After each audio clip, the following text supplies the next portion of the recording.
Okay. Okay, so good morning to this meeting showing the biannual segment analysis report that we prepare for Barry Callebaut. My name is Can, Carla Ojea-Lewis and I've been with Mintel for 12 years and I'm one of the analysts that helps our clients with these requests. yeah. Can I just jump in, Yes, sure. Carla?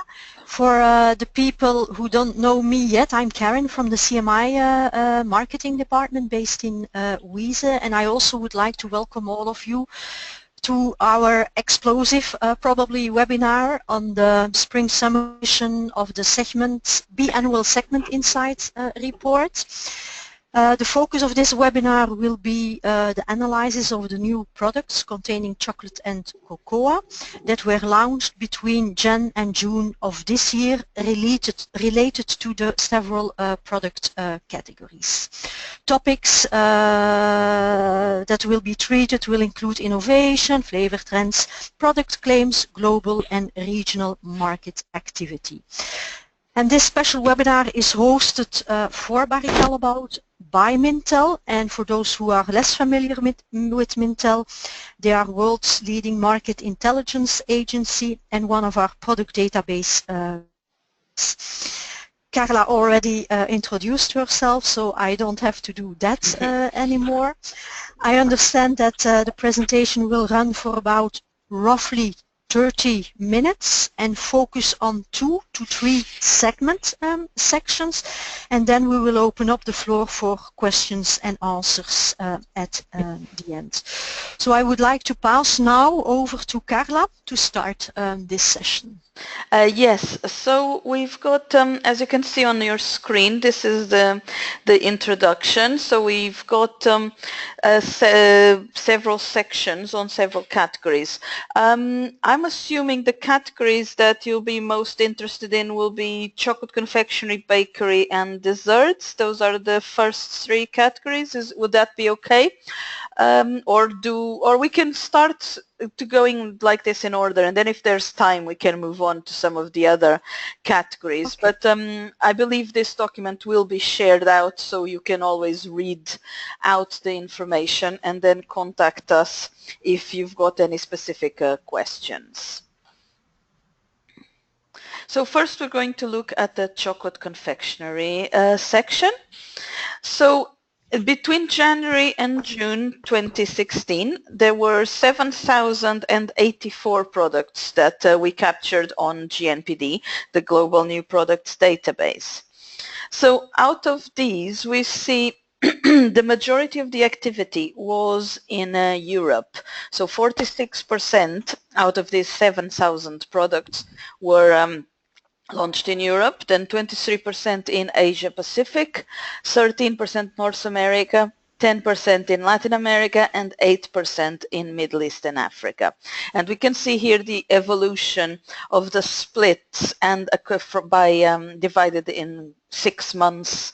And Europe is losing the lead, meaning we are seeing more launches across the world, while back in in the first half of 2015, about just over half of all launches were in Europe. Now this has gone down to 46%.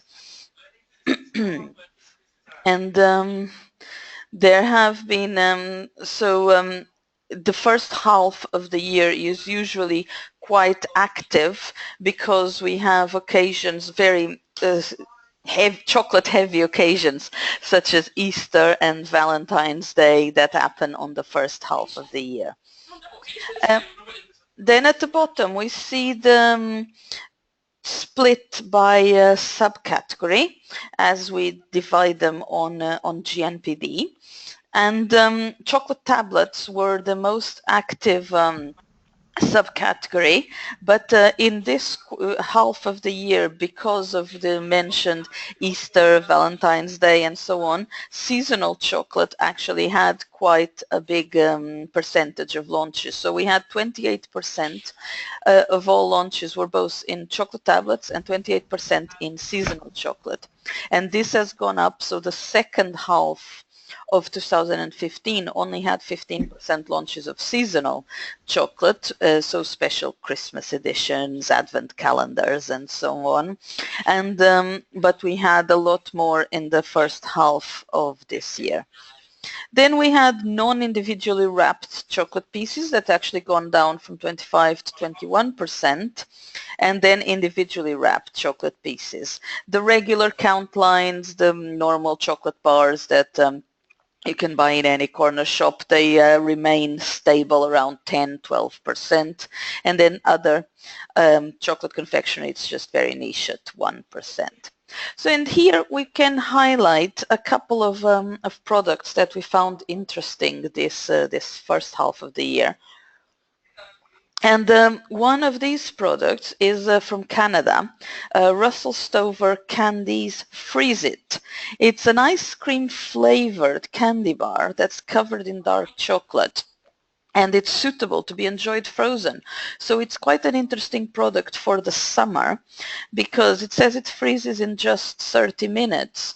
So in many markets in the summer, people tend to move away from chocolate and go to ice cream because of the heat and the bars melting and so on. And actually bars and tablets that are suitable for freezing and for chilling, they extend these consumption opportunities.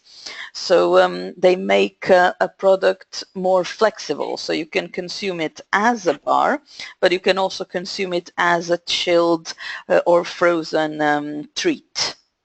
Because for some consumers that division is very clear. Ice cream in the summer, chocolate in the winter. So this blurring of categories can help increase consumption outside these core months. Also interesting, another interesting product we picked up is from France, Marks and Spencer's Egg Hunt Kit.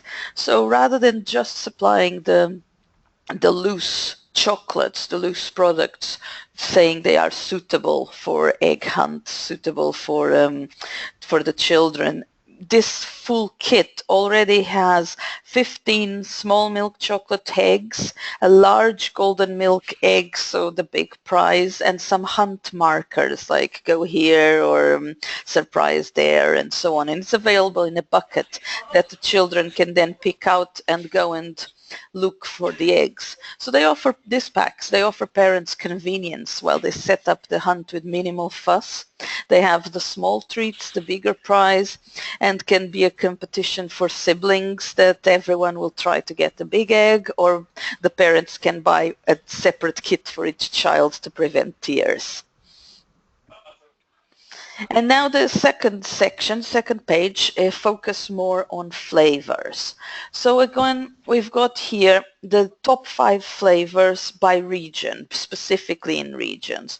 And we can see hazelnut dominates across all regions except North America. In North America, caramel was actually the most active flavor, while in Europe, Asia, Latin America, and Middle East and Africa, hazelnut had the most launches. Caramel also featured in Europe and Middle East and in all regions actually, but in lower positions. Peanut butter was quite popular in North America, also with 6%, so it was a joint leader. And peanut butter flavor actually didn't feature in any of the other regions. It's very specific to North America. And unflavored chocolate, so just plain chocolate, accounted for over 1/3 of global launches in the past 3 years. In Latin America, actually had the highest unflavored and plain chocolate percentage with 42%, and but also had the highest peanut launches of the past 3 years with 3%. Just peanut, not peanut butter. So hazelnut was the most used across all regions apart from North America, as we see. And flavors remain very fragmented, so many companies use exclusive regional flavor blends. So we see the top most used flavors in the first half of 2016 were just present in a maximum of 8% of launches. So many companies have their own blends, the flavors by regions, but we also see some blends of regional flavors expanding into different regions. For example, in this summer in the UK, Marks and Spencer had a lot of dulce de leche flavors across different categories because they were having some Latin America inspiration. So we see some flavors also mixing and matching across the regions. Strawberry actually over-indexed in Asia Pacific with 4% of all launches in the past 3 years versus 2% of global launches. And so this leads us to the other chart in the middle of the page that shows the top 10 flavors globally in the past 10 years, the past 3 years. And hazelnut was the most used flavor with 7%, followed by almond with 3%, then caramel, which actually was third overall but was second in the first half of 2016 with 4%. Then we have the more fresh fruity flavors, orange and strawberry, and coconut also comes further down the line. And but as you see, these percentages are very small, just 2%, 1%, because the market has very different proprietary blends of flavors in each region and each brand.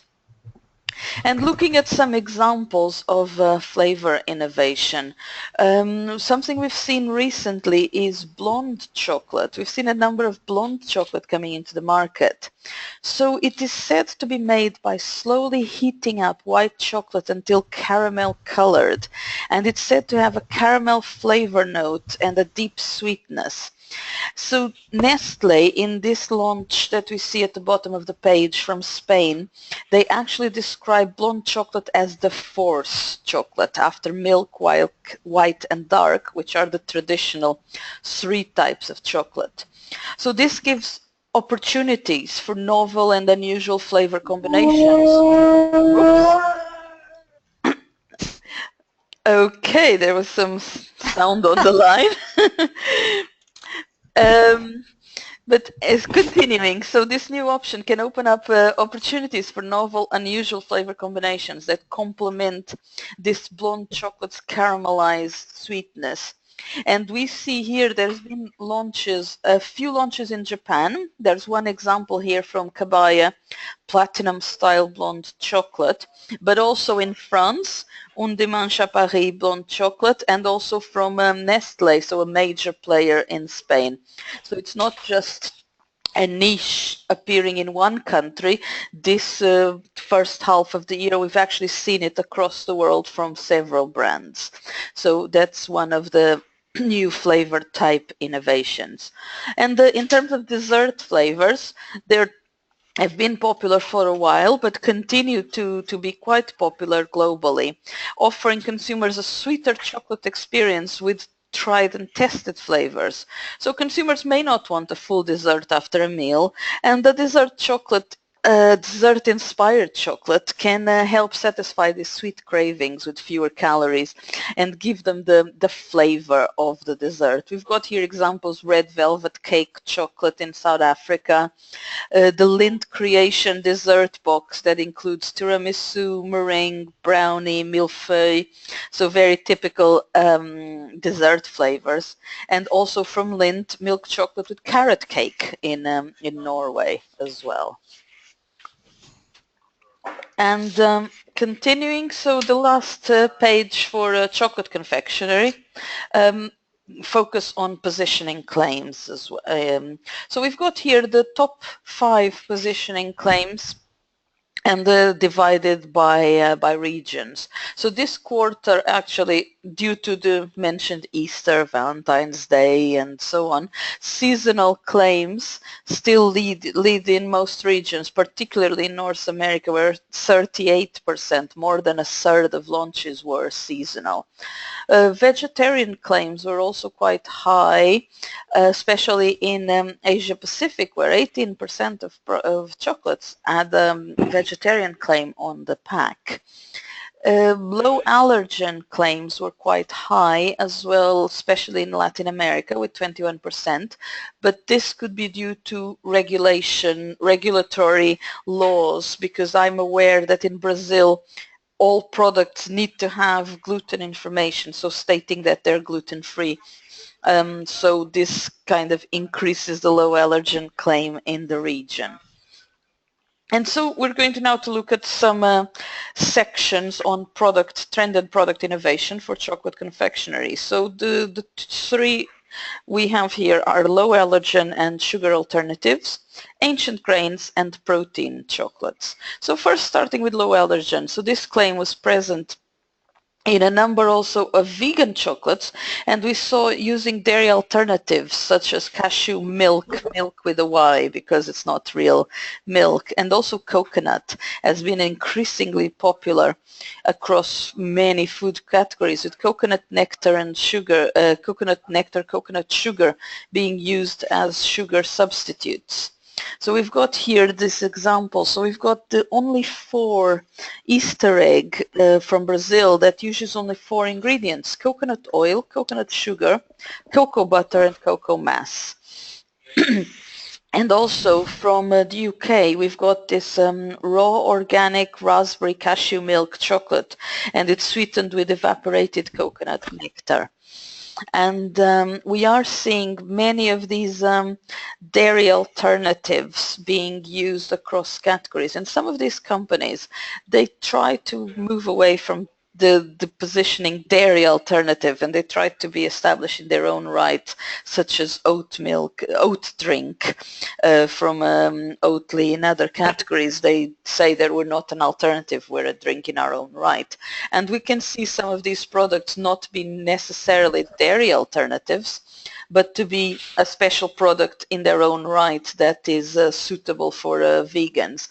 The claim has also been increasing, because some products before could be positioned as vegan but wouldn't say it so clearly on the pack, and now people are being more aware of it, and it doesn't have as much of a negative connotation.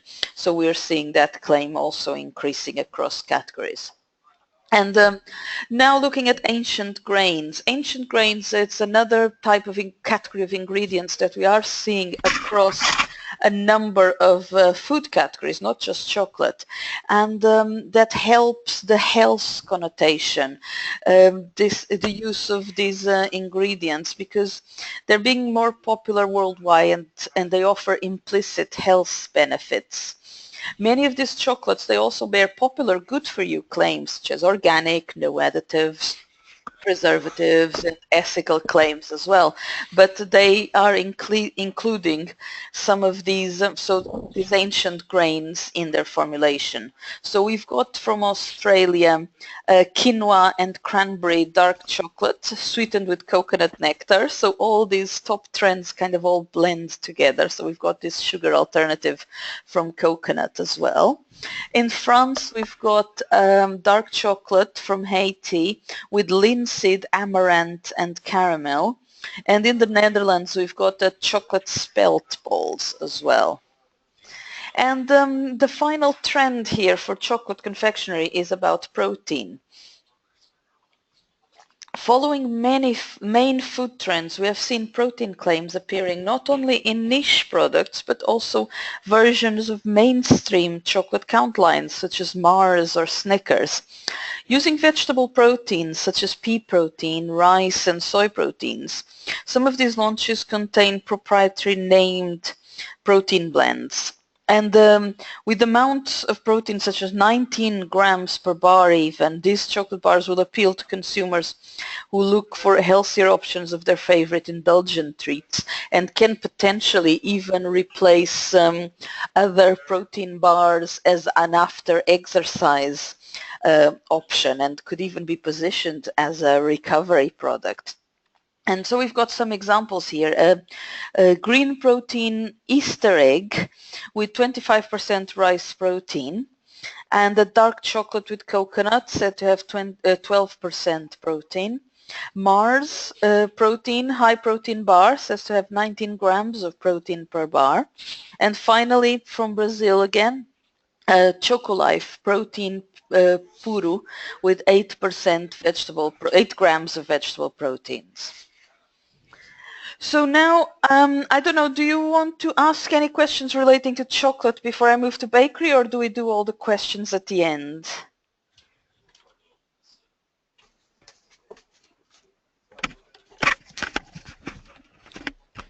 I'll move to bakery then if there's no questions. So now it's the similar strategy, similar type structure for bakery, but now so we're going to see in bakery, in all the bakery categories, we had 17,660 products between January and June 2016. And in terms of global market activity, Europe and Asia were fairly similar in terms of dominating the introduction. 37% in Europe, 33% in Asia.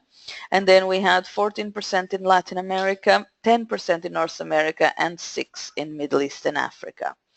In terms of the category, subcategory split, sweet biscuits and cookies lead the bakery with there's been some increases in baking ingredient and mixes that went from 16 to 17% in this half of the year. So sweet biscuits and cookies have more than a third of all launches. Cakes, pastries and sweet goods have about a quarter. And then we have baking ingredients and mixes, bread and bread products, and savory biscuits and crackers. And in terms of highlighting the product innovation, we've got from Ferrero this Kinder Cereale. It's quite an interesting product because it's targeted at adults. Traditionally, Kinder is for children, that's what it means. And but I guess this will appeal to the parents who buy their Kinder products to the children and now also have their own product.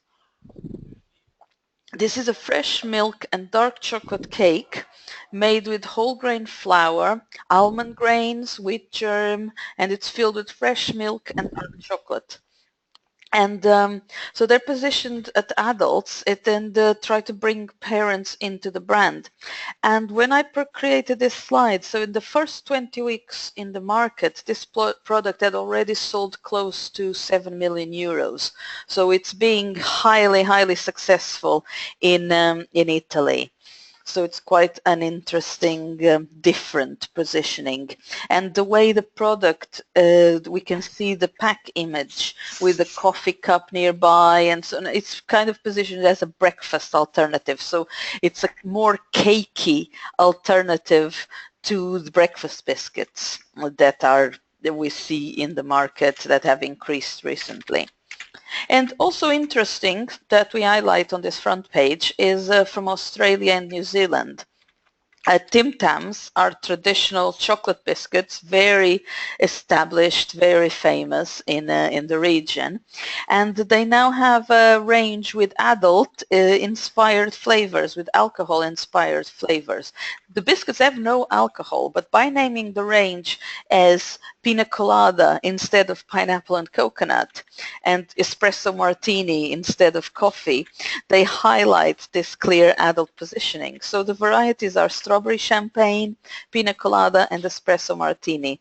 And again, these two products use traditional brands for children, but try to appeal to not just the parents, but the children who might have grown with the brands and want as now they're 20, in their early 20s, they still want their favorite nostalgic brands, but want something more directly targeted at them, at grown-ups. So these two are quite interesting products. Looking at flavors, chocolate dominates, as we can see on the top 5 flavors per region, with the splits between 9% in Europe and North America to 12-11% in the other regions. And this is just chocolate, non-specified chocolate, because then we also have the chocolate blends, such as chocolate and vanilla that appears in 4th place in Latin America, specific milk chocolate that appears in 3rd place in Europe. Cocoa flavors appears in second place in Europe and the Middle East and Africa.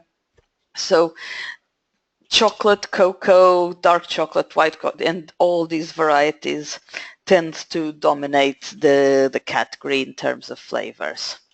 So, but flavors were still very fragmented because apart from chocolate, all the top flavors account for 3% less overall, especially if we look at the top 10 global flavors with 10% for chocolate and then 2% for vanilla, butter, strawberry, milk chocolate, and so on, as we can see. Vanilla flavors were popular in Latin America and Middle East and Africa, where they had 4% of the last 6 months, the launches of the last 6 months. And unflavored plain launches were popular in baking ingredient and mixes, where 54% had no flavor, and bread products, where 63% had unflavored, no flavor, or they were plain.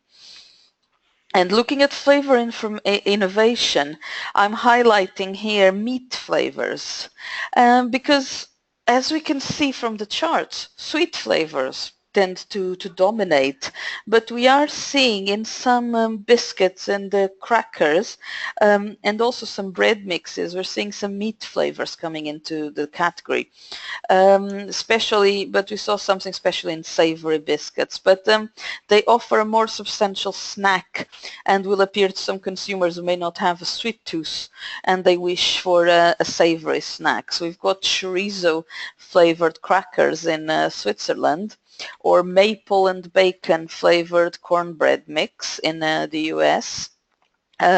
Braised beef mini biscuits in China, or cheeseburger crackers in Australia. So we saw some meat flavors in the category. And looking at the positioning claims, vegetarian was the top claim overall, especially in Asia Pacific, where 26% of launches had vegetarian claims in the last 6 months. Eco-friendly package dominates in Latin and North America, so recyclable, recycled, and so on.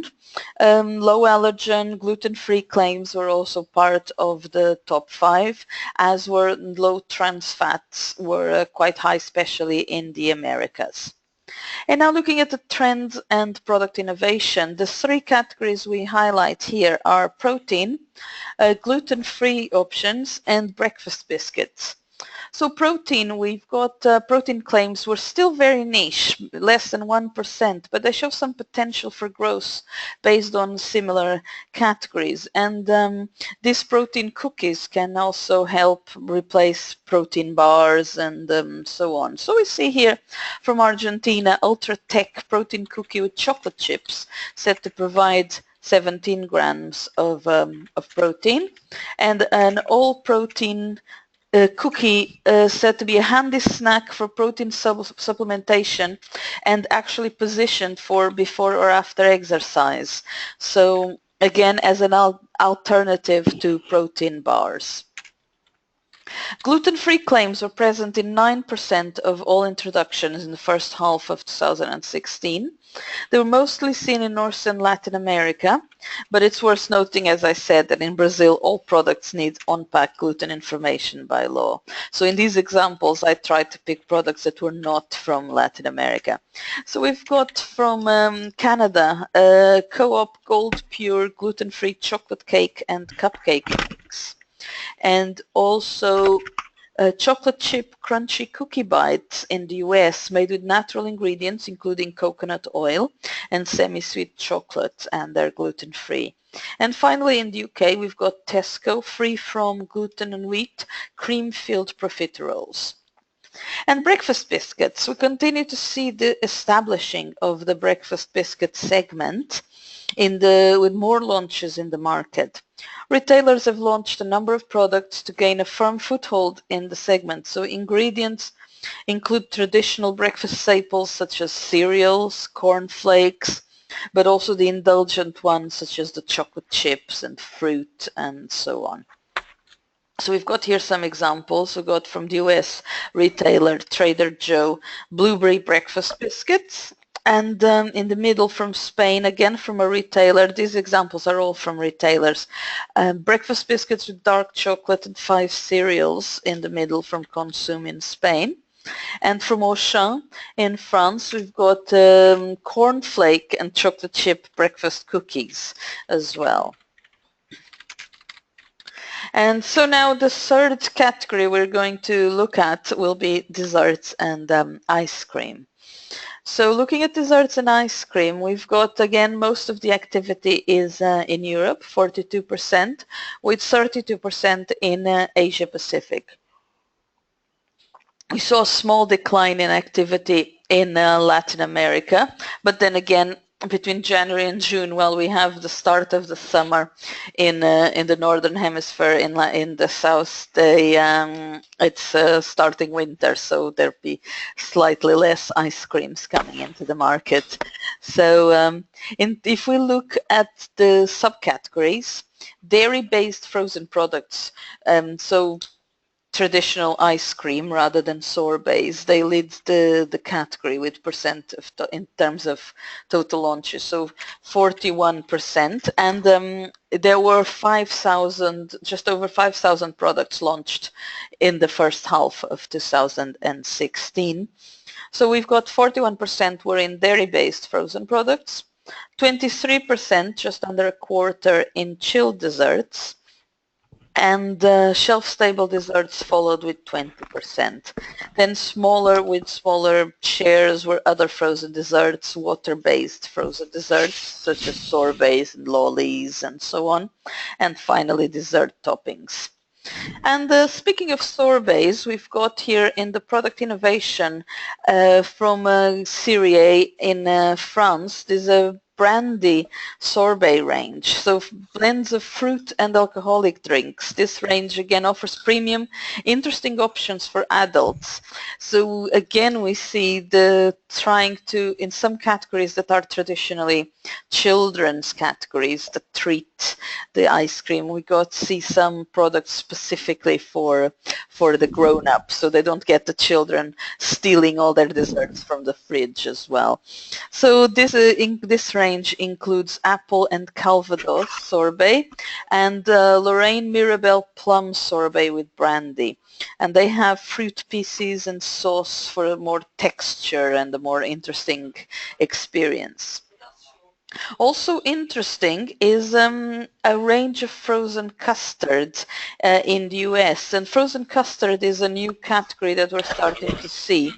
And even in the UK, Ambrosia is a brand traditionally of normal custards that they've also launched recently a frozen custard into the market. So this range of frozen custards in the US, they say they have a more cream and less air for a French style, rich and creamy treats. That's how they describe themselves. Flavors are interesting: brown butter sugar cookie, brown sugar cookie dough, red raspberry cake that also offers textures through these pieces of cake, cookies, marshmallows, and so on. And this range also claims to be homemade in small batches, appealing to consumers looking for less processed treats. Should we do a call? So moving on to the flavor section, we've got the top flavors by region. Again, chocolate dominates. Between 7 and 10% of all launches, so that was again the most used flavor across all regions. And we see the difference was, so for example, vanilla was the second most used flavor in Europe, North America, Middle East and Africa, but then strawberry was the second most used in Asia and Latin America. The highest proportion of unflavored plain desserts, 7%, were actually seen in Asia Pacific. And Latin America had the biggest number of strawberry launches with 7%, and in Asia Pacific 4% of launches, so the third most used flavor was mango. But chocolate was the top one across all categories. With if we look at the top across all regions, and if we look at the top 10 flavors globally for the past 3 years, chocolate again leads, and actually one of the most used blends rather than a single flavor is chocolate and vanilla, also appearing in the market. But if we look at the flavor innovation, so we move away from chocolate just to look at, they also have chocolate, to tea flavors and ingredients, and cake and dessert inspiration. Looking at while coffee flavors, they remain popular, we have seen actually an increase in the use of tea. And the first half of 2016, tea flavors accounted for 1.4 of all introductions, not too far from coffee that had 2.4%. Matcha green tea was the most popular flavor among tea, but we also saw other varieties such as Earl Grey or black tea as well. So some of these examples include Haagen-Dazs green tea and almonds ice cream in South Korea. And in Canada, there are Tea Pops chocolate fudge tea bar. So it's not just tea, but also chocolate. And in the US, we've got an Earl Grey tea ice cream as well, so it's the artisan and so on. And looking at the cake and dessert inspiration, again we see, as I mentioned before, category blurring continuing to appear in the segment. Many options feature cake, dessert inspired flavors, as well as the pieces of the actual cake or dessert to make it more interesting with texture. Inspiration from chocolate count lines is also present, allowing for consumption of a favorite brands throughout the year. And we see that with Reese's peanut butter and chocolatey coated cream puffs in the USA. And then we have chocolate brownie ice cream cones with pieces of brownie. And finally, we've got from Picard in France, ice cream with cake pieces from this Calisson brand of type of cake. And looking at the positioning claims, we've got eco-friendly packaging that leads in Europe and North America. And low allergen gluten-free claims were in Latin America, but again this is due to the labeling laws. And we see no additives preservatives was quite high as well in the North America, 20%, 18% in Europe, and so on. And looking at some examples, we've got here the sugar alternatives that we actually mentioned earlier. And in this case, we see low sugar claims were present in 5% of all introductions in the first half of 2016. And some of these products, they replace the sugar with natural sweeteners such as stevia or agave syrup. They make the products appeal to consumers looking for more natural options, low sugar but without the artificial sweeteners. And some of these products, they also bear a low glycemic positioning. So we've got here in the USA, we've got Agave Dream, a chocolate ice cream made with agave syrup. And some of these products bear a low glycemic position. So we've got from Glace Syrier in France, stevia and raspberry sorbet. And in Belgium, we've got ice crime. So it's a crime because they remove the sugar. It's a chocolate mocha ice cream with no added sugar and with stevia. And in terms of textures, we see more than 3/4 of introductions did not have a texture specified on pack in the first half of 2016. But within the ones that mentioned a specific texture, smooth, creamy was the most popular with 11%, but crunchy and crispy appeared with 4% of the total. And crunchy, chunky pieces make a smooth ice cream and dessert a bit more interesting, adding this extra dimension to the mouthfeel. And often these textures appear in the form of layering between the different options of the different flavors. So we've got some examples here. We've got, as I mentioned, the frozen custard from Ambrosia earlier, and this variety actually has chunky fudge in the mix too. And from Goo Chocolate, we've got crunchy souffle desserts that have crunchy pieces in between. And sandwich format, as was actually quite popular. Convenience claims overall accounted for 9% of all introductions in the first half of the year. And sandwich formats aids to this convenience product because it's easier to eat the ice cream with your hand without having a stick or needing a spoon. And they were popular, appearing in many launches from major brands and also smaller independent brands and retailers. Some of these products feature chocolate chip cookies, Countline bakery cakes such as the Pan di Stelle in Italy, helping a category blur between bakery and ice cream. So we've got here in order at the bottom some examples from Ezaki Glico in Japan, dessert-style cream cheesecake ice cream sandwich. So it got the chocolate biscuits on top and the cheesecake ice cream in the middle. In the US, retailer H-E-B has got the big chip vanilla ice cream sandwiches in chocolate chip cookies. And in Canada, we've got mini cookies and cream ice cream sandwiches. And Ben & Jerry's in Europe launched Son of a Witch vanilla and chocolate sandwich and a vanilla chocolate ice cream sandwich. And in Italy, Pan di Stelle sandwich ice cream as well, using the bakery, the established Pan di Stelle cake as the sandwich biscuit. So do you want now to ask, we've done 3 sections, do you want now to ask me any questions, or do you want me to continue talking about the other categories?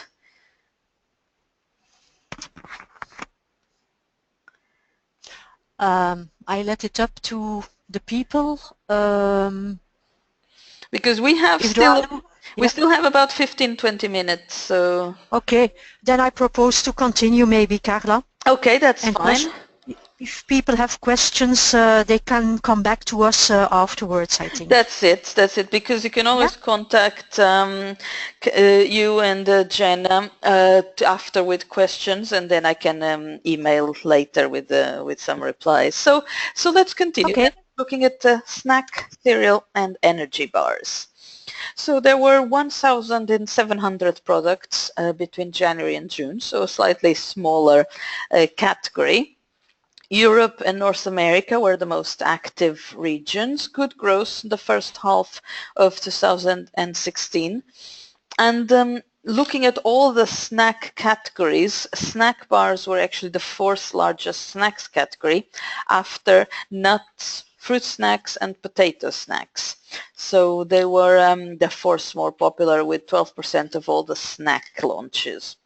Looking at the product innovation, Kellogg's Nutri-Grain toaster is quite interesting because it uses the Nutri-Grain snack bar name, but the format from the Pop-Tarts that are so popular in the US, that you put these bars in the toaster for a hot snack. So this can be an alternative to the regular bars, to the breakfast biscuits in the morning, can be a breakfast, but a hot snack. You put it in the toaster, then you can just grab and go to take it to the train or to the bus to get to work. So these are chocolate and hazelnut cereal bars, and they're suitable, made with a special format suitable for the toaster.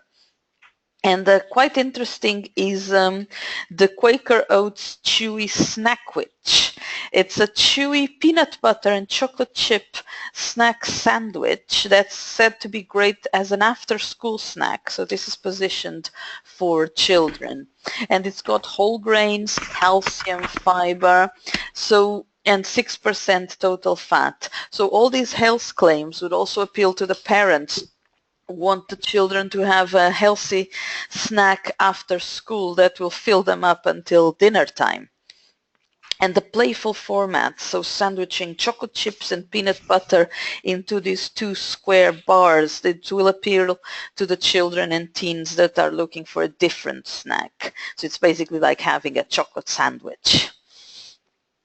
And looking at the flavors, again, chocolate dominates, between 5% in Europe and 11% in Middle East and Africa.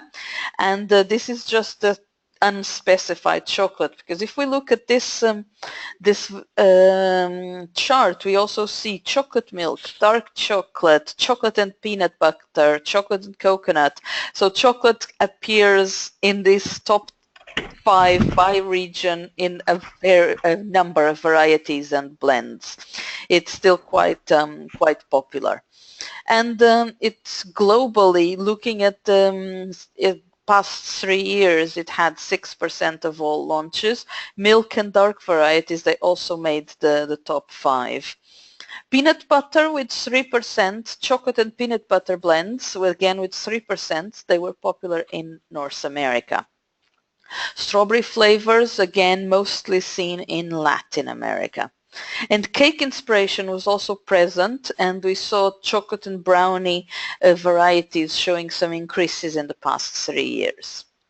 Looking at flavor innovation, so chocolate flavors in all variants were among the most used, either by themselves or in blends. And there was some small decreases in activity in the past 3 years, 8% of total launches to 6% for the unspecified chocolate. Very specific chocolate flavors and blends with fruits and nuts are likely to remain popular because they make these snack and energy bars into a more pleasurable experience. And we also see cake and dessert inspiration blurring the lines between bakery and snacks. So these examples have got chocolate and dessert flavors as well. So we've got from Mondelez milk chocolate cereal bars from with the brand Prince. From retailer Dia in Portugal, whole grain rice and wheat bars with dark chocolate. Peanut butter in New Zealand, peanut butter snack balls, so a different format to bars, snack balls. And again, peanut butter appearing in the USA with a peanut butter nutty snack bar with cocoa.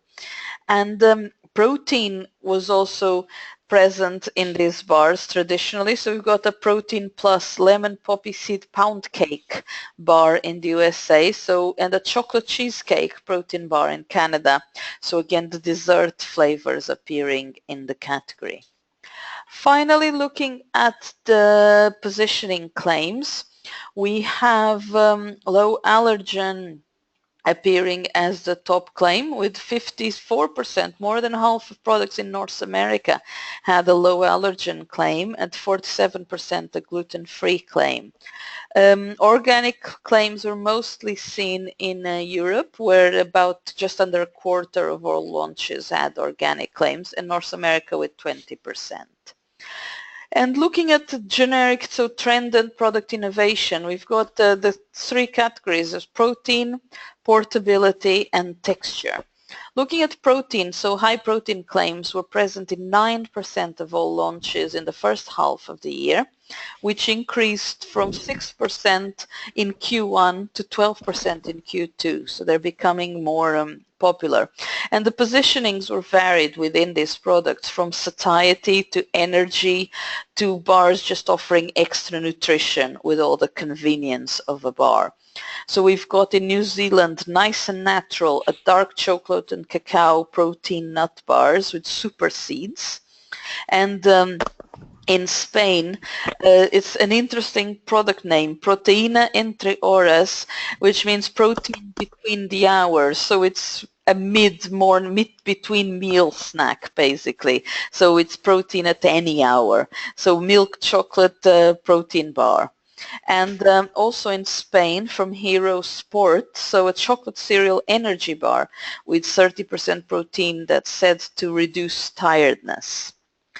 And in terms of portability and format, snack bars are essentially portable products, but in the first half of the year we saw 10% of launches with clear on-the-go and convenience claims.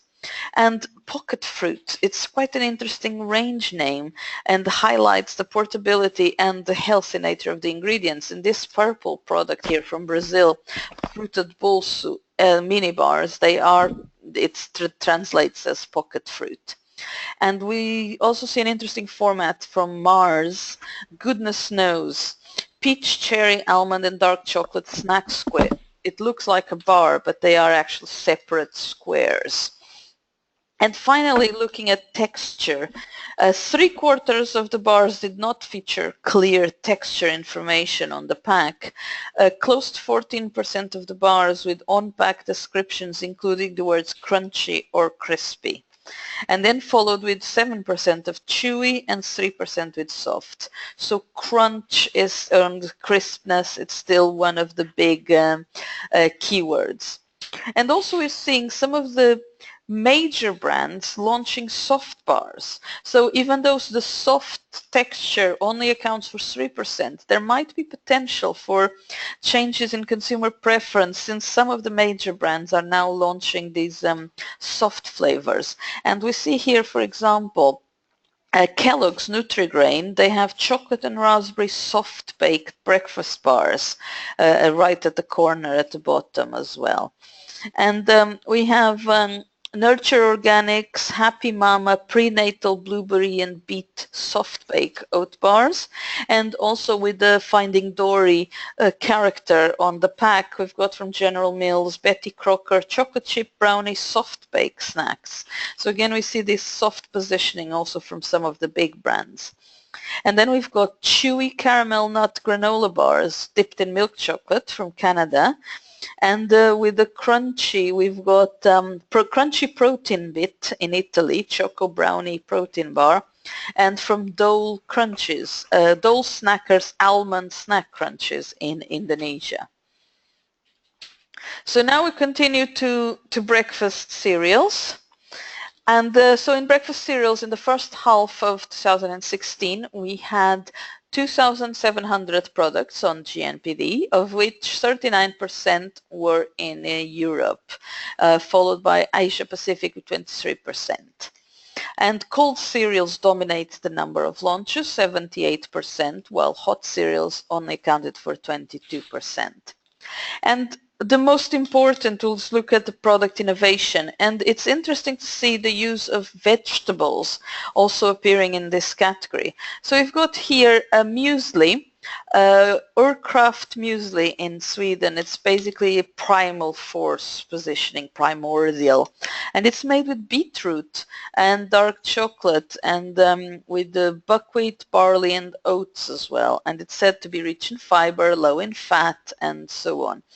And this range, this Urkraft range, is enhanced by the use of these traditional ingredients such as ancient grains like sorghum, teff, amaranth, millet, and also vegetables. So this example featured here is beetroot, but there's another variety with zucchini and parsnip.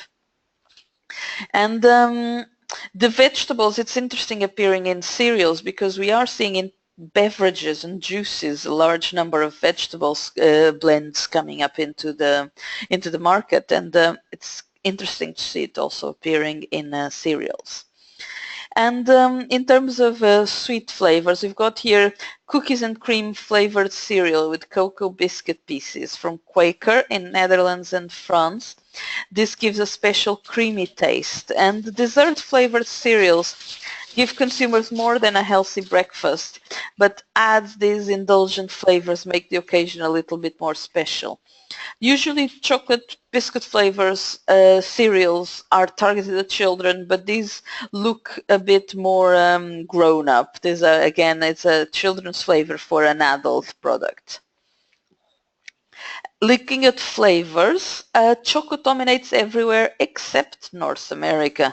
In North America, chocolate cereal doesn't even make the top 5, which is an interesting conclusion. Apple, cinnamon, roasted cereal, toasted flavors, honey, they're all in the top 5, but not chocolate. So it seems chocolate cereals are not very popular in the US.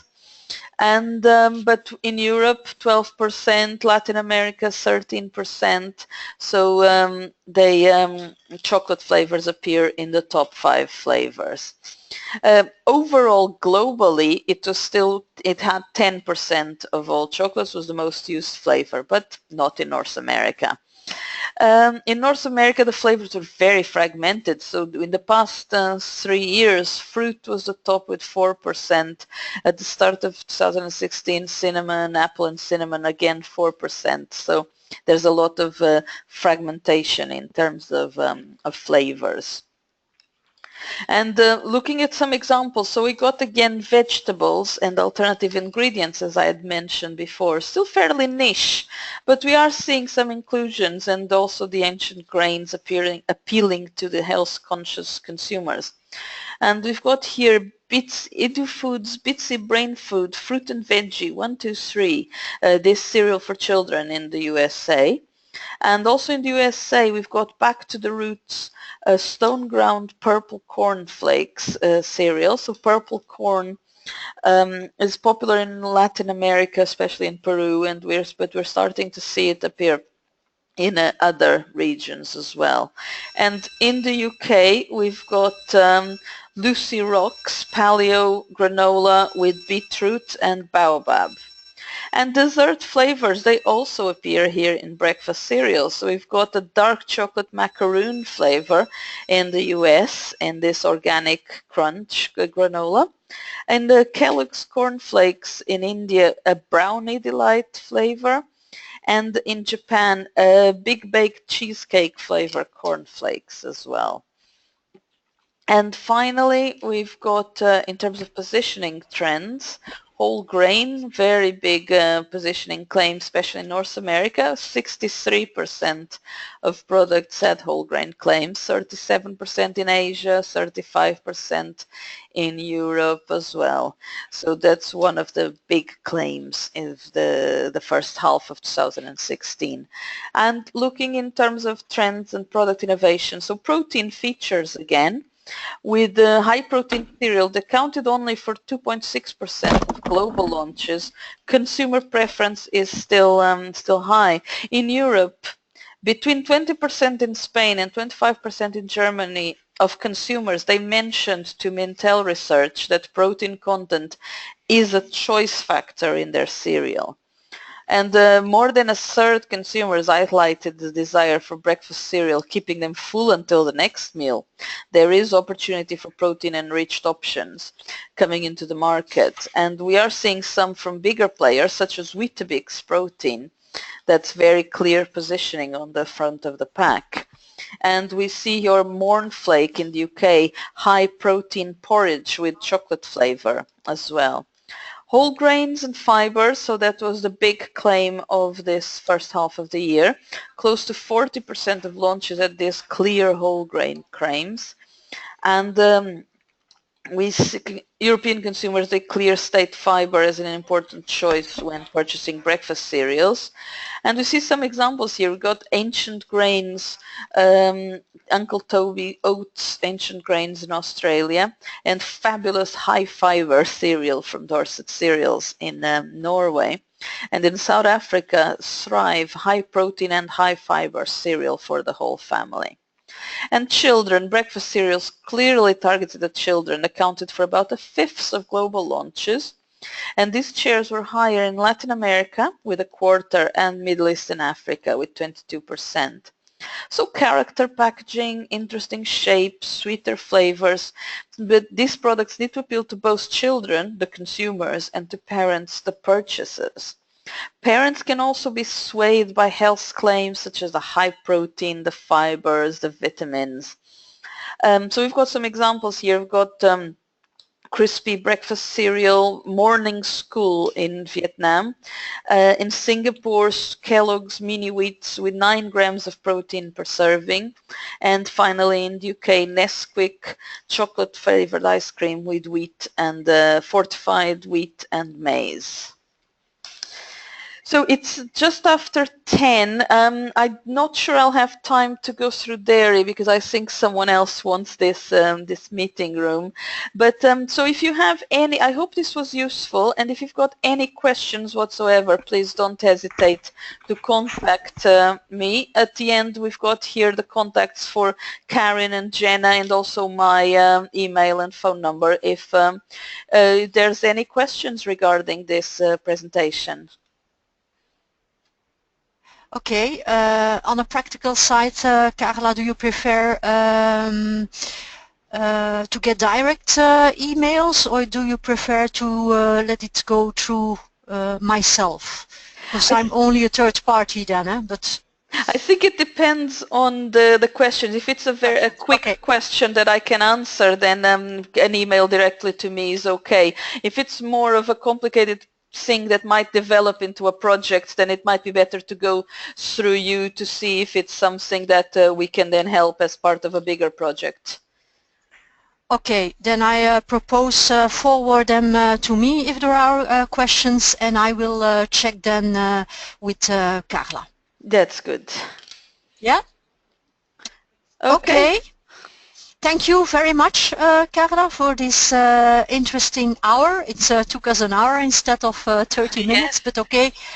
Questions will maybe arise and come on now instead of during That is fine. I'm off on holiday next week, but then when I come back I can answer the questions. Okay. Okay, thank you very much. Great. Thank you. Bye. Thank you.